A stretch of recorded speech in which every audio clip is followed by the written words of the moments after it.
Hello, I'm John Garvin, the writer and director, and I'm here with... Sam Witwer. I play Deacon St. John in Days Gone. Yeah, and we're here to talk about the alternate path demo. So we did 2 demos for E3 this year. One you guys saw at the media showcase, and this one we showed behind closed doors on the floor at E3. And so for the first time, we're releasing it online so that everybody can kind of take a look at it. And I thought I'd just talk a little bit about, what the differences are, and just kind of like just show you what we were trying to accomplish this year.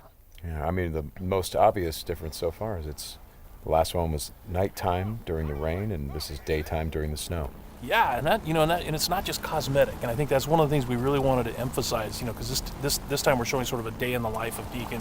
You see he's on the drifter bike here. We wanted to show a little more of the bike riding and how the weather can kind of impact that. So we have this drifting mechanic, right? You see him kind of slipping and sliding around a little bit. Changes the handling of the bike. That's really interesting. Now, there were wolves there last time, John, and these wolves would pursue you down this road, and then Deacon had to turn his back, shoot a wolf, and he got clotheslined right up there, didn't he? Yeah, exactly. So this time you see that he wasn't being chased by the wolves. That's a dynamic event that can that can happen or not. It just depends on when you're playing the game. Interesting. And this time Deacon saw the ambush and he was able to avoid it. So he kind of comes up and around and behind them. So does weather impacts whether these creatures show up or not in daytime, nighttime, all that stuff? Yeah, absolutely. So especially the freakers, they come out, they're mostly nocturnal, but they will come out as the weather gets colder. They become stronger in the cold. Right. And so that will, again, kind of change up the way the game plays. That's very, very, I kind of love that you decided to do this as a demo to show 2 completely different iterations on the same exact mission in the game. Yes, exactly. So we wanted to have, the job is basically the same. Deacon hears that his buddy's in trouble, rides out to save his life. And, as you can see here, this is a completely different experience from what we showed in the first demo. In the first one, Deacon gets clotheslined, and it sounded very painful, by the way. Speaking of painful, okay, so the combat in this game is fairly brutal. John, you want to talk about that a little bit? Well, we just wanted to make it as realistic as possible. So, yeah, we're not holding back on that at all. And Sam's done most of his own stunt work for this.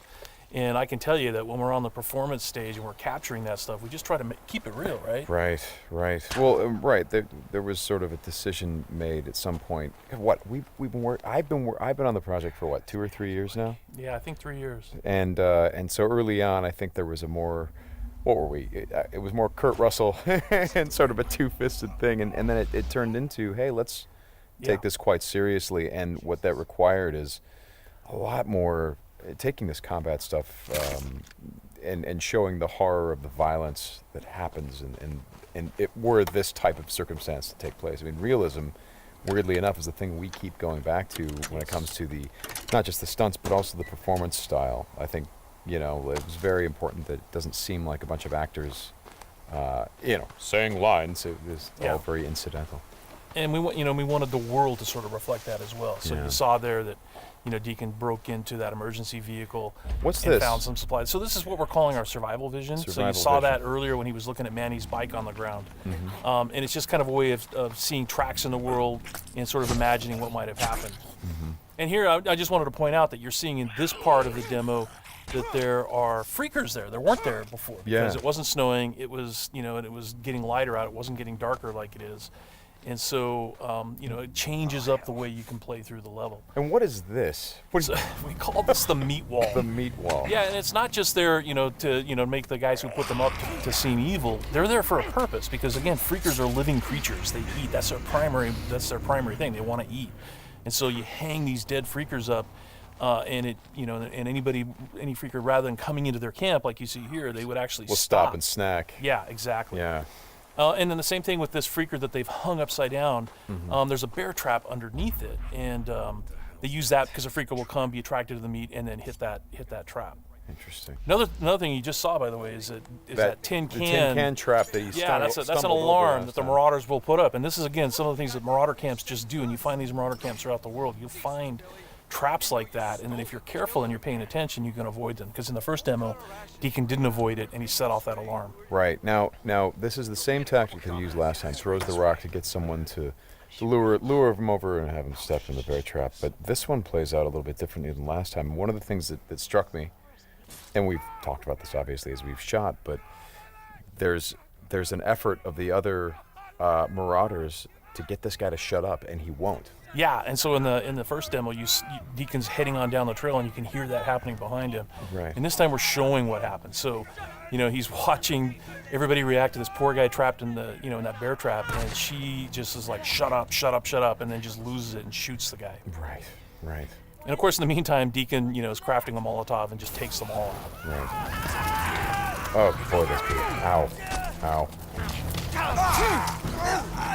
So again, it's like in the previous demo, Deacon would have gone off to the trail down to the right. This time he's going to head this way. He follows the tracks, and comes under a sniper attack. Now let me ask you something about the survival. Okay, there's a sniper attack coming, but the survival vision is, if you don't say upgrade your survival vision, can you miss clues? I mean, are there things that you would get if you upgraded your survival vision that would help you complete the mission better? Exactly, and you have to, we have a whole skill tree, and it's all tied to the experience that you can earn as you're just playing through the game, and then you can upgrade those things. What's happening here? We got a freaker tied to a tree. Yeah, so this is another type of trap that Marauders will set. They will basically chain freakers to the perimeter of their camps, and they use them as kind of an alarm system. And then that, you saw that Marauder there. He was just tormenting the poor freaker, and then so Deacon kind of takes advantage of that. Well, and you think for a moment that Deacon is the guy, he's sort of helping the freaker by, getting the guy that taunted him. Is like, no, and then he's going to take the freaker out right afterward. Exactly. And this is a bit of silent sniping using the crossbow. Yeah, so this whole sequence at the end plays out very differently. In the first demo, you saw Deacon use a swarm. He weaponized a swarm, lured them into the camp, and then they kind of did the work for him. There's no swarm in this run-through. Right. So the player really has to go in and use what we're calling our strategic sandbox combat, and that's just, stealth mechanics and setting and using traps, whole arsenal of weapons. You see there's a variety of weapons that Deacon's going to use through this, including the crossbow. He crafts his own bolts. And he's got to figure out how to get up to Manny, using his combat skills instead of doing it strategically. So straighten me out. Those bonfires, were those there in the previous demo? No, they weren't. Right. So that's another big difference. Is that if you come here during the day, it's like in the media showcase demo, there was like kind of a fight club thing going on. Right. They were punching each other, and everybody was just sort of getting into it. Nobody's really paying attention to what's going on. Yeah. And now it's getting dark and it's cold out. So they've built these bonfires. So. And again, it's not just a cosmetic change in the way the... Well, it's cold, right? Yeah, it's because it's cold. They have to build some... So it changes the way the Marauders behave in the level. Mm-hmm. Well, that's very...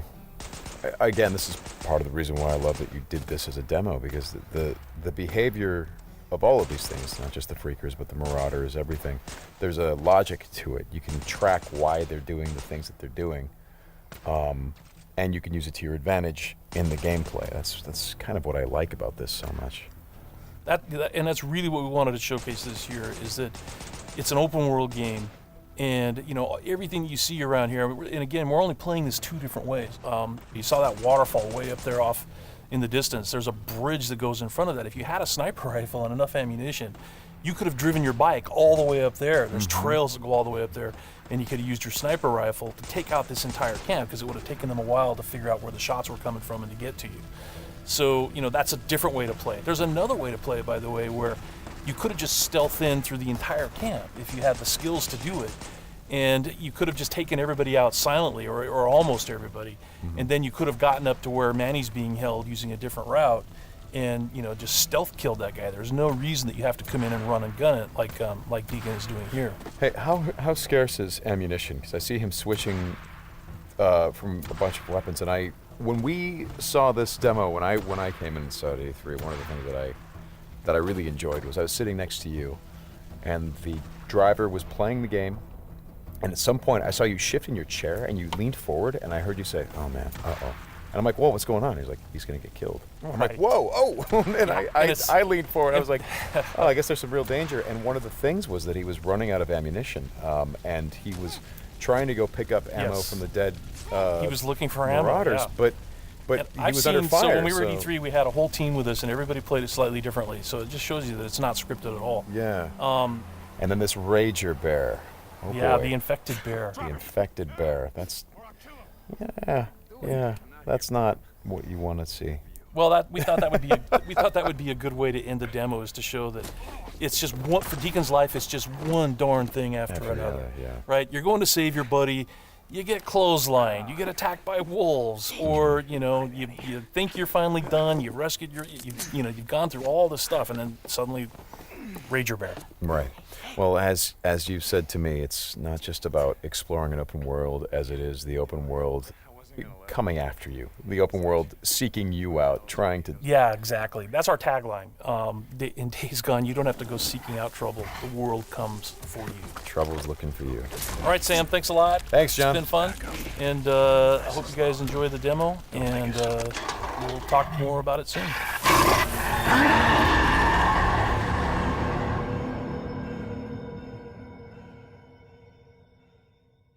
PlayStation